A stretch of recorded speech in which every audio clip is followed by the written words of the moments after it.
C'est Le Parisien qui fait sa une à ce sujet. Les bombardements d'Israël sur l'Iran révèlent les fragilités du régime en place depuis 46 ans.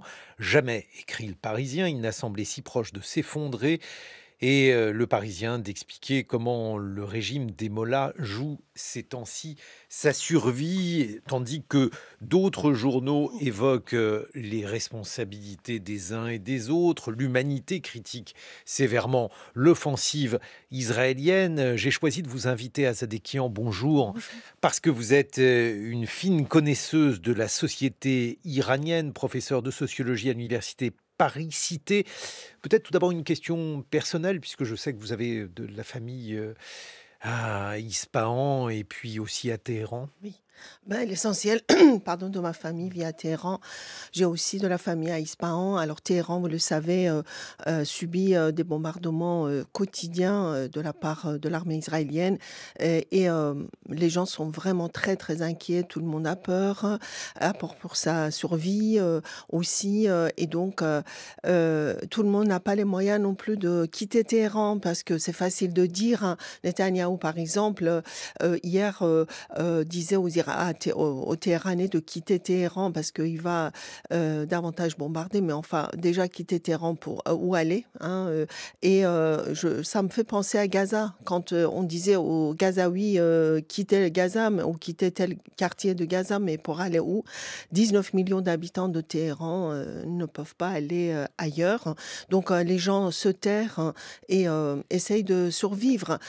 Aussi, pour les gens qui sont de ma génération et qui ont vécu la guerre Iran-Irak, bah, il y a le trauma aussi. Bien sûr, on va en reparler, on va expliquer aux auditeurs ce que fut cette guerre terrible. À Zadekian, il y a des abris aujourd'hui à Téhéran. Absolument pas. Justement, c'est-à-dire que le régime islamique d'Iran n'a pas construit d'abri ni pendant la guerre Iran-Irak, ni encore moins aujourd'hui, contrairement à beaucoup de villes israéliennes où les gens, effectivement, peuvent se cacher dans les abris. Maintenant, on demande à la population de Téhéran d'aller se cacher dans les métros, mais tout le monde n'habite pas à côté des métros, si vous voulez. Nous, on voit que c'est un régime qui n'a pas vraiment réfléchi au bien-être de sa population. Donc non, les gens subissent effectivement les bombardements. Il y a des quartiers résidentiels qui ont été effectivement touchés dès le départ. Beaucoup de personnes, plus de 240 tués, des centaines de personnes blessées dans les hôpitaux. Et récemment, par exemple, moi je connais bien un quartier, entre autres, hein, qui a été touché par des bombardements, par des frappes, et dont un hôpital qui a été aussi touché. Donc, vous voyez bien que c'est vraiment la peur au quotidien que subissent les Iraniens du fait de cette guerre. Vous évoquiez la guerre Iran-Irak, un conflit terrible hein, qui avait débuté peu après la prise de pouvoir par l'ayatollah Khomeini, donc prise du pouvoir en 1979, début de la guerre d'Irak en septembre 1980, une guerre qui a duré 8 ans, une guerre absolument épouvantable. L'idée était, disons, le leadership sur le Moyen-Orient que se disputaient l'Iran et l'Irak à coups de fractures entre sunnites et chiites, avec un bilan probablement d'1 million de morts.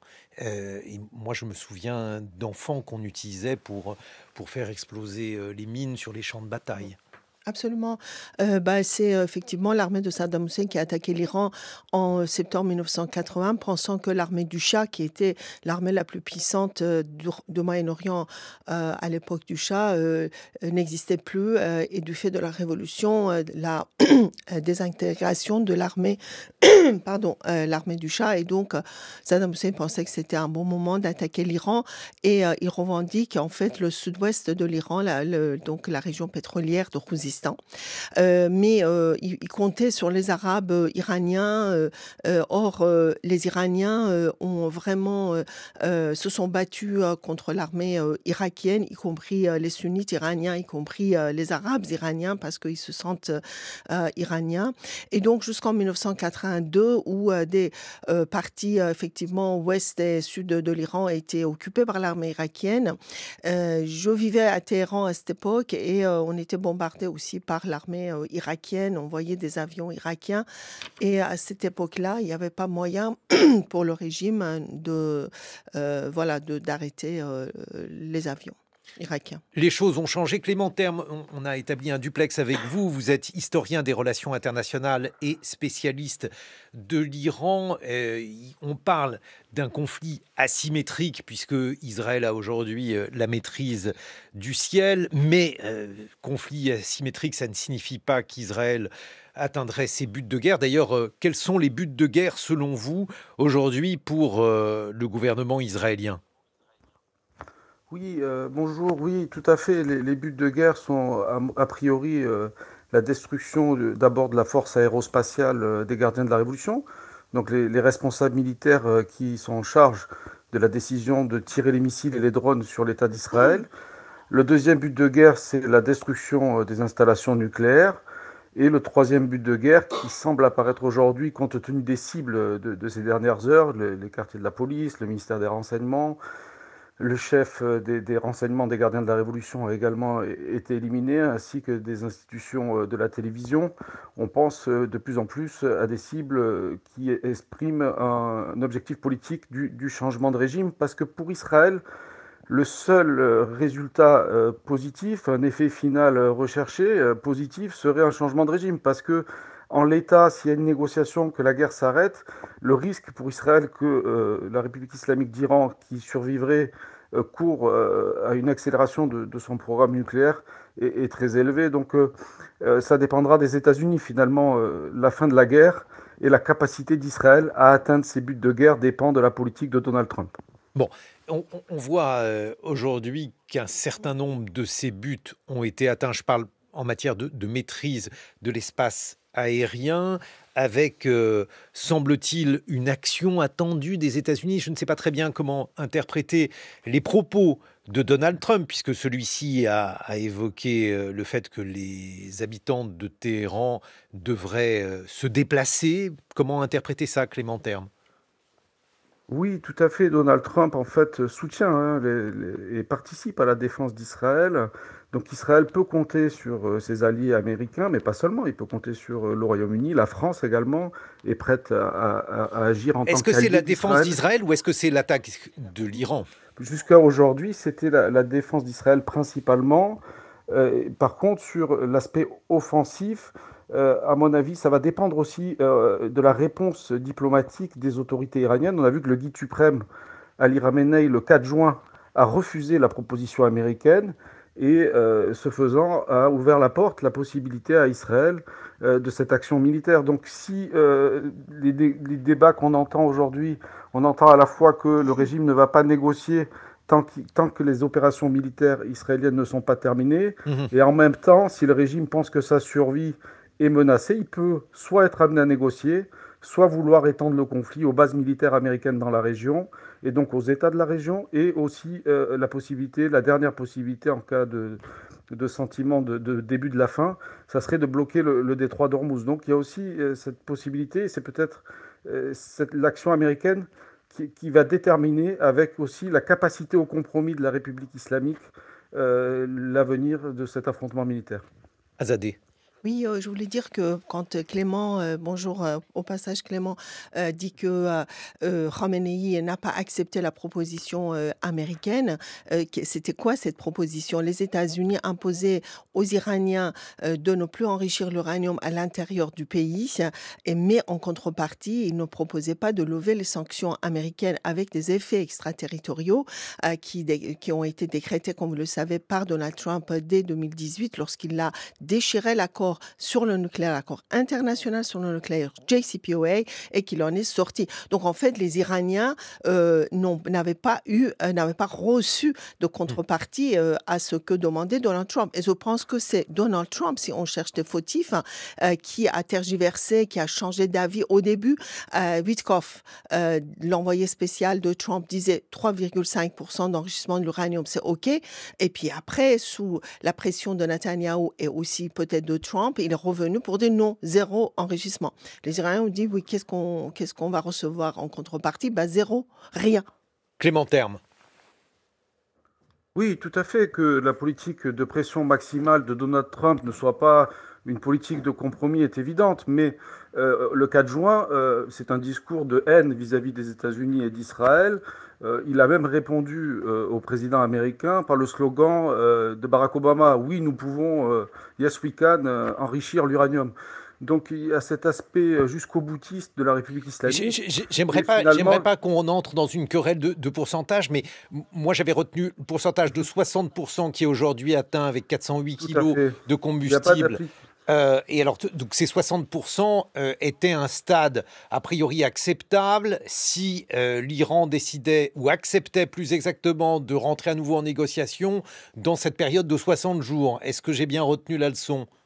Oui, 3,5% en fait. C'était l'accord qu'Obama avait conclu en 2015.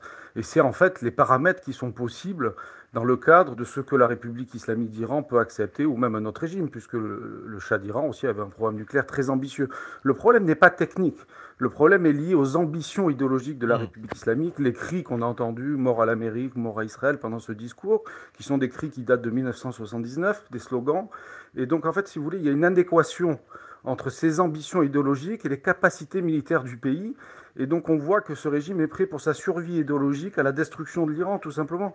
Parce que bien sûr que ce n'était pas un accord favorable, mais dans le contexte de l'affaiblissement de la résistance et de la politique de Netanyahou qu'on connaissait déjà, puisqu'on avait vu les opérations israéliennes en Palestine, on avait vu en Syrie, on avait vu aussi au Liban, il y avait quand même, pour un dirigeant d'un pays Hmm. qui défend les intérêts nationaux de son pays, et compte tenu aussi des Mais déclarations israéliennes, des menaces de frappe israélienne et du président Trump, qui a menacé plus d'une douzaine de fois que si la République islamique n'acceptait pas la proposition américaine de frappe, il y avait quand même hmm. cette compréhension des enjeux qui aurait pu aboutir soit à un accord intérimaire ou un accord temporaire, une feuille de route en fait finalement.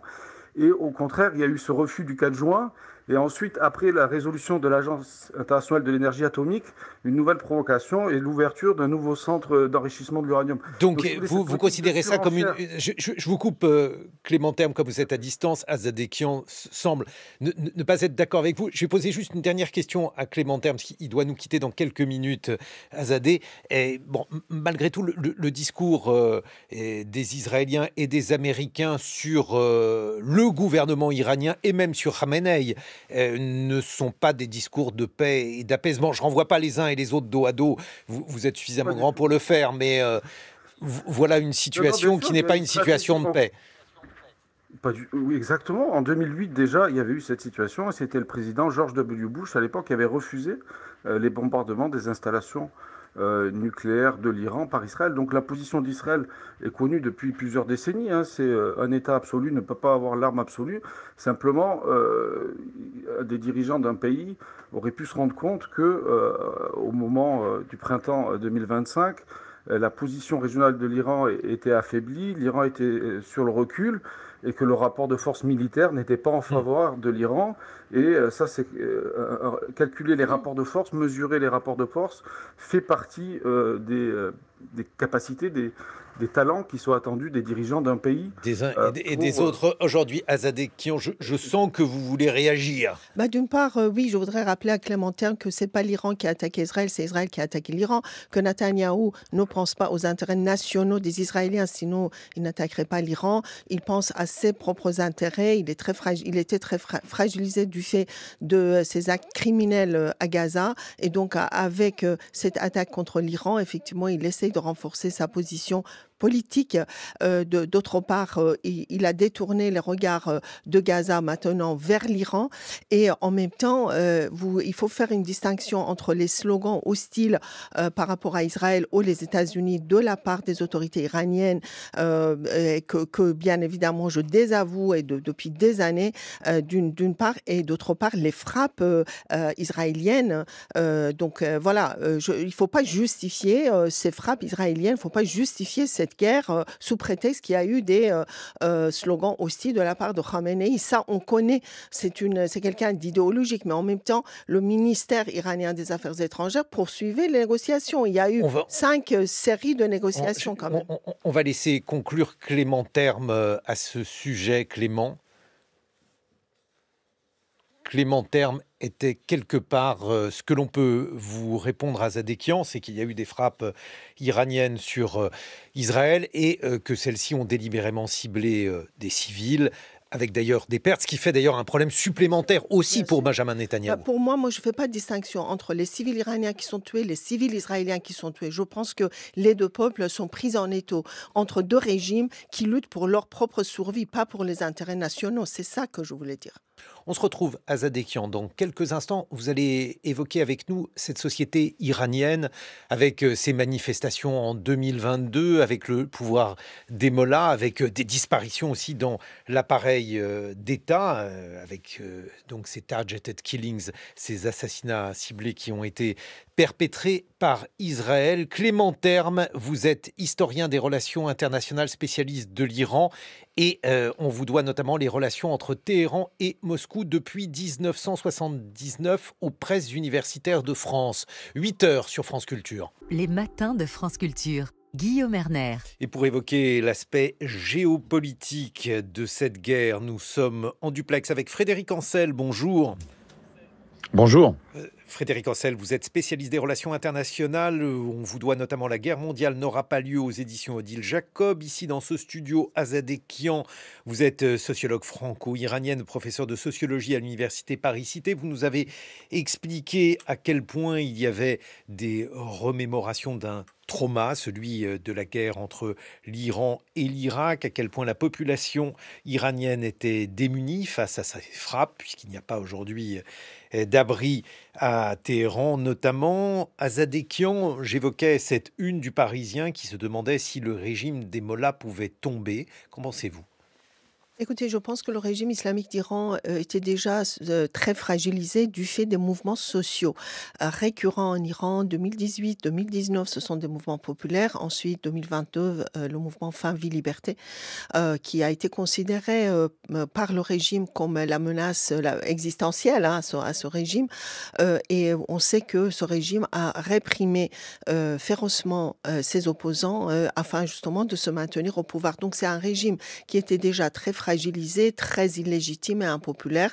80% de la population iranienne souhaitait un changement. Sauf que maintenant, imaginez les gens qui sont sous les bombardements, sous les frappes israéliennes, ne savent pas où aller, il n'y a pas d'abri. Il y a même hier, il y a eu par exemple, hier avant-hier, il y a eu dans certains quartiers de Téhéran la pénurie du pain. Et donc les gens sortent pour faire leurs courses et sont susceptibles d'être frappés aussi par des bombardements israéliens, etc. Donc dans ces circonstances-là, s'attendre à ce que le régime soit fragilisé, j'en doute, d'une part. C'est-à-dire que même si le régime est fragilisé, même si le régime tombe du fait de ces bombardements, eh bien, est-ce qu'on a une alternative politique, démocratique déjà en place pour pouvoir remplacer ce régime, ou bien est-ce que l'ensemble de la région sera face au démembrement du pays, au chaos, etc. Ce sont des questions vraiment très importantes à se poser et qui se posent aussi des États de la région. Alors fragiliser, au début, vous savez, quand les gardiens de la Révolution, les commandants chefs des gardiens de la Révolution ont été tués par des frappes, eh bien, je sais pertinemment que beaucoup d'Iraniens de l'Iran et aussi au sein de la diaspora étaient très contents parce que ce sont des gens qui ont joué un rôle prépondérant dans la répression des opposants. Mais maintenant, on n'en est plus là, parce que ces gens-là, pardon, je dis juste ça, ont été remplacés rapidement. Et l'Iran a envoyé des salves de missiles sur Israël, ce qui veut dire que l'armée iranienne, enfin l'armée des gardiens, n'a pas été déstructurée. Oui, Frédéric Ancel, il y a eu des salves de missiles dont certains ont réussi à franchir les protections israéliennes avec des morts, avec une sorte d'échec à cet égard pour Benjamin Netanyahou. Qu'en pensez-vous ? Alors d'abord, la population israélienne ne débat pas des questions iraniennes. Je veux dire par là que autant les Israéliens sont majoritairement, très majoritairement d'ailleurs, opposés à l'actuel gouvernement israélien. D'ailleurs, entre nous soit dit, c'est vrai depuis le massacre du Hamas du 7 octobre. En réalité, Netanyahou pâtit d'une très grande faiblesse au sein de la société israélienne. Autant il y a des débats extrêmement importants, houleux, on les voit d'ailleurs très régulièrement dans les rues israéliennes, sur la guerre à Gaza, sur les questions identitaires liées au dossier palestinien, sur les territoires qui sont occupés ou pas occupés, peu importe. Mais avec l'Iran, il n'y a pas de débat. C'est-à-dire que même la gauche israélienne a toujours considéré qu'il s'agissait d'une menace existentielle, qui n'était que d'ordre militaire. Donc on n'a pas affaire aujourd'hui, me semble-t-il, à une fragilisation de Netanyahou dans l'opinion. On peut débattre quand même de la Alors, manière, pardonnez-moi Frédéric Ancel, comme vous êtes en duplex, on peut débattre quand même de la manière dont la guerre est menée. Et à cet égard, Netanyahou est comptable devant l'opinion publique. J'ai entendu des Israéliens déplorer les pertes humaines et considérer que Netanyahou aurait dû éviter cela. il y en a extrêmement peu, hein. Alors là, je vais vous dire, je suis ça de très très près, comme vous le savez. Il y a toujours des voix dissidentes. D'ailleurs, c'est l'honneur du caractère hautement démocratique de la société israélienne. Mais enfin, quand vous regardez les enquêtes d'opinion, quand vous regardez les rues vides de manifestants à ce niveau-là, non, je pense que là, pour le coup, Netanyahou et son gouvernement, enfin l'état-major, parce que le gouvernement est composé de gens, d'une part fanatiques, d'autre part totalement incompétents sur le plan militaire. Mais l'opinion, en tout cas, suit ses chefs militaires quant à la volonté de détruire cette épée de Damoclès qui pèse sur la société israélienne. Donc il n'y a pratiquement pas de débat à ce niveau-là. Maintenant, si vous me posez la question de savoir quel est ou quel pourrait être l'objectif de ce gouvernement, je vous dirais que si il se contente de l'aspect strictement militaire, et je pense qu'on y reviendra, mais là, ça concerne finalement le monde entier, puisqu'il faudrait revenir au traité de non-prolifération, au Conseil de sécurité qui, à plusieurs reprises, a stigmatisé le régime iranien pour le non-respect de son processus de nucléarisation à vocation potentiellement militaire. En revanche, si Netanyahou a décidé de faire chuter le régime islamique, c'est-à-dire s'il s'engage dans une guerre de nature politique, là je pense qu'on va vers de très très graves déconvenues et encore une fois, je pense qu'il faut découpler les questions militaires des questions politiques, faire tomber un régime, a fortiori le régime islamique d'Iran qui jusqu'à présent n'a pas chuté en dépit de tout ce que Azadekian a très justement rappelé tout à l'heure. Je ne crois absolument pas que ce sont des bombardements israéliens sur des usines de fabrication d'uranium ou d'enrichissement d'uranium en Iran qui vont permettre la chute de ce régime.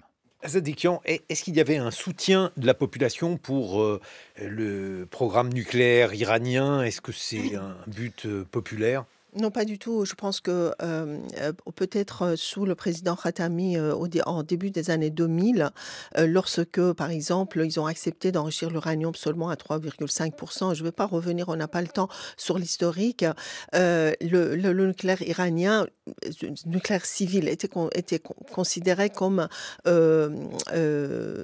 était soutenu par une partie, en tout cas, de la population à l'époque, parce que ça voulait dire que l'Iran avait atteint la technologie nucléaire, etc. Mais aujourd'hui, non. C'est-à-dire que la population, et avant même les frappes israéliennes, la population se posait la question pourquoi des centaines de milliards de dollars ont été dépensés pour l'industrie nucléaire, hein, alors que au lieu d'être dépensés pour le bien-être de la population. Il faut savoir que plus de 60%, selon les chiffres officiels, de la population iranienne est sous le seuil de pauvreté avant les frappes israéliennes. Là, maintenant, bien évidemment, ça va s'empirer. Et donc, non, c'est un programme qui était déjà contesté par les Iraniens, qui ne voient absolument pas d'intérêt, d'autant que la seule centrale qui fonctionne et qui produit de l'électricité, c'est la centrale de Bouchir au sud de l'Iran, qui est aux mains des Russes, et les Russes qui fournissent eux-mêmes l'uranium enrichi. Donc, pourquoi enrichir l'uranium à 60% à quelle fin et dépenser autant d'argent du pays? Donc non, je dirais que absolument pas, mais pour résoudre ce problème du nucléaire iranien et dissiper les menaces qui pèsent pas seulement sur Israël, mais sur l'ensemble des pays de la région et du monde, ne fallait-il pas continuer justement les négociations entre l'Iran et les États-Unis, c'est-à-dire aller au 6e round dimanche dernier et voir ce que cela donne. Les négociations prennent du temps. On le sait, les diplomates. Hier, j'étais en débat avec un diplomate belge qui effectivement était tout à fait d'accord pour dire c'est pas comme ça rapidement qu'on puisse parvenir à un accord entre Iran et les États-Unis.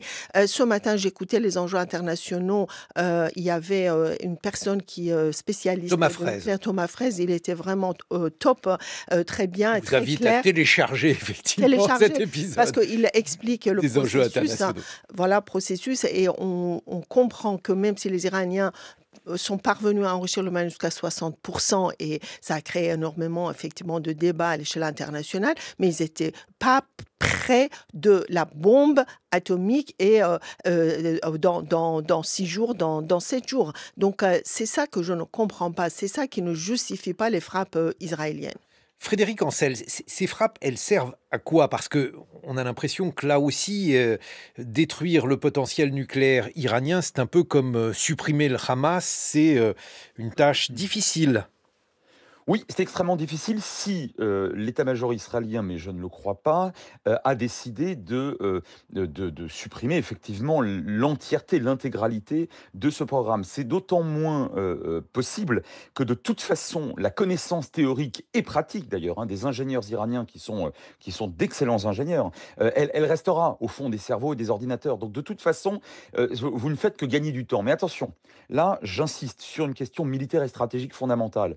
Le fait de gagner seulement peut-être quelques années, peut-être quelques décennies, n'est absolument pas anodin. D'abord parce que les Israéliens peuvent considérer que pendant ce laps de temps qu'ils auront gagné, le régime chutera, notamment de la part, sous les coups de la population iranienne exaspérée. Ça, c'est une possibilité. Et la deuxième possibilité qui ressemble à une certitude, c'est que ces quelques années de gagner, aux yeux de l'état-major israélien, encore une fois, elles auront été mises à profit pour renforcer la protection antibalistique israélienne, notamment à base de ce nouveau système qui fonctionnera avec du laser. Et donc, si vous voulez, quand on me dit oui, mais c'est reculer pour mieux sauter, certes, mais toute l'histoire militaire et stratégique des temps très longs indique qu'en réalité, il s'agit pour beaucoup de régimes politiques ou pour des armées, de gagner du temps. Mais ce temps peut être parfaitement précieux. Donc, d'un point de vue strictement militaire, ce n'est pas incohérent. Encore une fois, moi, la question que je me pose et qui est absolument, me semble-t-il,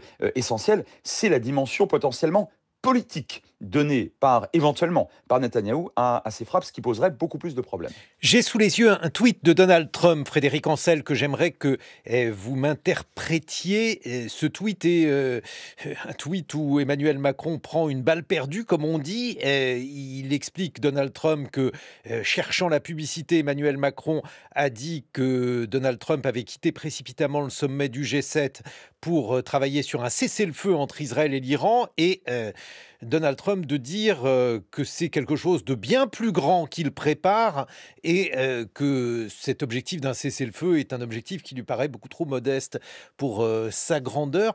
De quoi peut-il s'agir selon vous? Quel rôle entend jouer Donald Trump dans ce conflit?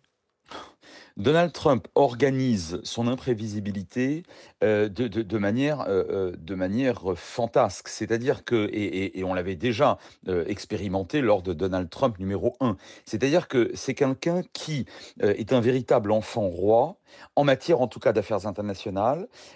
C'est quelqu'un qui en 2018 a retiré les États-Unis, en cassant en réalité l'accord qui avait été trouvé en 2015, le 14 juillet 2015, entre la communauté internationale d'une part, l'Iran d'autre part. Et c'est ce même Donald Trump qui, il y a quelques semaines de cela, considérait qu'il allait trouver un accord bilatéral avec les Iraniens, en négociant à des conditions moins favorables qu'en 2018 et en envoyant comme chef des négociateurs un promoteur immobilier. Je veux dire, on a affaire à quelqu'un qui, en matière de géopolitique et de relations internationales, ce que je connais un petit peu, est ridicule. Autrement dit, il est très difficile de vous répondre. Peut-être ridicule, mais il est président des États-Unis. Eh ben, c'est bien le problème, mais vous avez tout à fait raison et il n'est pas président d'un très modeste, État situé hors d'un champ géopolitique, complexe. Il est le président de la première puissance mondiale et de ce point de vue-là, il est extrêmement difficile de vous répondre. Alors je vais quand même essayer, en un mot. Au regard des faits qui se déroulent aujourd'hui sur le terrain, c'est l'envoi, au Proche-Orient, d'un certain nombre d'appareils, notamment des appareils ravitailleurs, en vol, un certain nombre de chasseurs bombardiers qui pourraient laisser entendre que les États-Unis vont soutenir davantage encore Israël, voire frapper directement l'Iran. Ce Mais qui ne serait attention, effectivement pas la même chose là. non, non, ah bah non, ça serait pas la même chose et je le dis d'un mot, je doute néanmoins que, les États-Unis se livrent à ce genre de manœuvre, simplement parce que, je le dis et je l'écris depuis de très nombreuses années, le prisme américain, mais surtout le prisme trumpien au Moyen-Orient, ce n'est pas Israël. Israël n'intéresse que très, très modestement monsieur Trump, c'est l'Arabie Saoudite. Parce que l'Arabie Saoudite, Alors, et on l'a vu il y a on encore va quelques semaines. laisser Azadekian réagir. Justement, il ne faut pas oublier que l'Arabie Saoudite était le premier pays à avoir condamné avec force les frappes israéliennes contre l'Iran. C'est pas par l'amour pour l'Iran, mais pour aussi l'inquiétude que suscitent ces frappes dans l'ensemble de la région, en particulier pour l'Arabie Saoudite, ce grand producteur de pétrole. Effectivement, je ne pense pas que Trump ait décidé d'intervenir dans la guerre. C'est à la fois contraire à ses promesses électorales aux États-Unis. C'est aussi, il y aura des conséquences très, très dévastatrices pour l'ensemble de la région, c'est-à-dire les alliés arabes des États-Unis dans le Golfe Persique. Personne ne souhaite cette intervention-là. Je pense que au mieux, enfin, au final, ils cherchent peut-être à davantage faire pression sur les Iraniens. D'une part, d'autre part, hier, effectivement, hier ou avant-hier, il a annoncé que avec le président Poutine, il a proposé de jouer le rôle d'intermédiaire entre Israël et l'Iran afin de parvenir à un cessez-le-feu. Donc, il change aussi, comme disait Frédéric Ancel, il change de discours tous les jours. Mais en tout cas, je ne pense absolument pas que les États-Unis vont réellement entrer en guerre contre l'Iran aux côtés d'Israël. En tout cas, jusqu'à aujourd'hui, ça n'a pas été le cas. Et les Américains, vous savez que les républicains aux États-Unis sont très divisés aussi en la matière et ne souhaitent pas que Trump ouvre un nouveau front contre l'Iran cette fois-ci. Mais alors, s'agissant d'un président imprévisible, Azadekian, est-ce qu'il serait imaginable, mais là il faut prévoir le régime iranien, est-ce qu'il pourrait y avoir à nouveau des négociations entre l'Iran et les États-Unis? Bien sûr, les autorités iraniennes ont annoncé être prêtes, ça date d'hier, hein, pour reprendre les négociations, d'arrêter les frappes contre Israël si les Israéliens arrêtaient de frapper l'Iran, mais ont annoncé que tant que les frappes israéliennes continuent, ils ne pourront pas retourner à la table des négociations, mais ils ont dit leur volonté de revenir à la table des négociations, bien évidemment. Donc, on va Alors, voir comment cette situation sera gérée, mais il ne faut pas laisser Trump décider tout seul quand même, sinon mais les résultats seront d'un côté, catastrophiques. la manière dont l'Iran voulait retourner à la table des négociations était, disons, formulée dans des termes peu acceptables de mon point de vue, hein, puisque l'Iran avait sollicité le Qatar et Oman pour servir de médiateur, Oui. donc afin de mettre fin à la guerre. Mais l'Iran demandait, je cite, une nouvelle souplesse dans les négociations nucléaires avec les États-Unis. Oui, oui, oui, c'est-à-dire Alors cette nouvelle 3,5. souplesse peut être... C'est ça, parce que les États-Unis ont exigé zéro enrichissement de l'uranium. Les Iraniens disent 3,5, quitte à avoir des inspecteurs américains pour inspecter les centrales nucléaires de l'Iran, etc. Donc c'est ça, c'est ça. Ils ne veulent pas complètement perdre la face, les autorités iraniennes. Ils ne veulent pas dire aux Iraniens, on a dépensé des centaines de milliards de dollars pour rien. Vous voyez ce que je veux dire? Donc l'enjeu est là pour eux à l'heure actuelle. Frédéric Ancel, vous avez écrit un livre intitulé La guerre mondiale n'aura pas lieu aux éditions Odile Jacob. Vous êtes sûr de vous? Parce que on a l'impression au contraire que sur le plan donc des millénarismes, alors il y a un millénarisme iranien. Le millénarisme, c'est une forme d'idéologie religieuse, théologico-politique qui considère que athée, la fin du monde n'est pas nécessairement une mauvaise chose. De l'autre côté, du côté israélien, il y a de plus en plus quelque chose qui semble s'approcher d'un messianisme, là aussi une forme de millénarisme. Bref, je voulais savoir si vous signiez toujours le titre de votre livre. Non seulement je signe, je contresigne et je pense que l'actualité me donne raison. Je veux dire par là qu'on assiste à un additionnement, pas une multiplication, mais un additionnement de conflits locaux et localisés. Ce n'est pas parce que le monde entier parle du matin au soir, et en particulier en Occident, de la guerre en Ukraine, que c'est un conflit qui n'est pas localisé. Ce n'est pas parce que du matin au soir, on parle du conflit entre Israël et le Hamas, ou aujourd'hui entre Israël et l'Iran, que ce ne sont pas des conflits localisés. Je veux dire par là que l'Iran n'a strictement aucun allié militaire et n'a pratiquement même plus ses proxies. Et on voit bien d'ailleurs, Peut-être, je ne sais pas, la Russie ou la Chine? ah non, non, certainement pas. D'ailleurs, ça a été très très bien rappelé par Azad il y a un instant. La Russie, elle est sollicitée comme médiatrice. Vous parlez d'un allié. Alors, dire que non, non, il y a un accord de partenariat entre Moscou et Téhéran. D'ailleurs, c'est vrai aussi, notamment sur le plan pétrolier, entre la Chine et Téhéran. Ça ne signifie pas une alliance militaire. Ne galvaudons pas ce terme. Et du côté israélien, et là aussi je rejoins ce qui a été dit, les États-Unis n'enverront jamais le moindre soldat pour défendre Israël. Bien sûr qu'ils envoient des munitions, mais c'est très différent. Autrement dit, on assiste dans le monde entier d'ailleurs aujourd'hui à l'additionnement de risques ou effectivement de chute, enfin D'accord, des conflits d'enclenchement de locaux. conflits, mais qui sont locaux ou qui sont bilatéraux, mais certainement pas de risque de guerre mondiale. Si par exemple l'Iran décidait d'accélérer son programme nucléaire et de bloquer le détroit d'Ormuz? Ah bah là, pour le coup, je pense que les Américains, à la tête d'une coalition, interviendraient pour débloquer ce détroit. Mais encore une fois, l'Iran n'aurait pas la capacité politique, diplomatique et encore moins militaire d'entraîner le monde dans une guerre mondiale. Qu'en pensez-vous, Bah, Azadekian? je partage cet avis de Frédéric Ancel. On est dans les conflits locaux, mais j'ajoute pour l'instant. Mais je voudrais aussi ajouter que les Iraniens, bon, sont messianiques, comme vous dites, mais sont pas fous non plus, sont assez rationnels de temps en temps, notamment en ce qui concerne leur personnel politique.